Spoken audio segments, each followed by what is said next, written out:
ফুটবলে এক সেকেন্ডেই বদলে যায় ম্যাচের ফলাফল, একটা ম্যাচেই বদলে যায় সকল সমীকরণ। সংশয়, আত্মবিশ্বাস, ভয় সবকিছুই ক্ষণিকের জন্য হয়তো ভুলে গিয়েছিল ইতালি। 4 বারের বিশ্ব চ্যাম্পিয়ন বলেই কি এই আত্মবিশ্বাস ছিল জেন্নারো গাত্তুসোর দলের? একটা ফুটবল ম্যাচে কত রকমের নাটক হতে পারে তা আপনি ইতালি বনাম বসনিয়া অ্যান্ড হার্জেগোভিনা ম্যাচটা না দেখলে বুঝতেই পারবেন না। এই একটা ম্যাচেই বদলে গেল ইতালির বিশ্বকাপ খেলার সমীকরণ। টানা 3 বার বিশ্বকাপে কোয়ালিফাই করতে ব্যর্থ 4 বারের বিশ্ব চ্যাম্পিয়ন ইতালি। বসনিয়ার বিপক্ষে কেন এরকম অধপতন ইতালির? প্রতিপক্ষের নাম জানার পর প্রতিটি দলের আদর্শিক কাজ হলো ডাটা অ্যানালাইসিস, টেকনিক্যাল আলোচনা করা।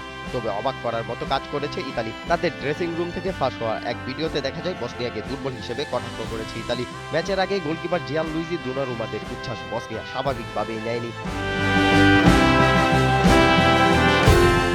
অবশ্য সেই চিত্রই দেখা যায় মাঠে। ম্যাচ জুড়ে একচেটিয়া আধিপত্য ছিল বসনিয়ার। 65% বল ছিল তাদের পায়ে, যেখানে এক্সপেক্টেড গোল রেশিও ছিল 1.81। বিপরীতে ইতালির গোল রেশিও ছিল মাত্র 0.86।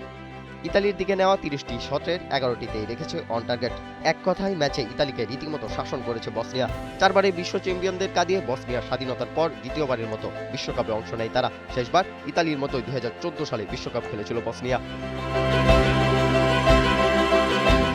ইতালির বিপক্ষে ম্যাচের আগেই বসনিয়ার সাবেক ডিফেন্ডার মিরালেম পিয়ানিচ স্পোর্টসকে বলেছিলেন বসনিয়া ইতালিকে খোলা হাতেই অভ্যর্থনা জানানোর অপেক্ষায় আছে। অবশ্য এই কথাটা হুমকির মতো মনে হলেও শেষ কাজটা করে দেখিয়েছে বসনিয়া। বিশ্বকাপে হয়তো নতুন চমকের আশায় থাকবে দলটি। রাবিদ বিন হুসাইন, 71।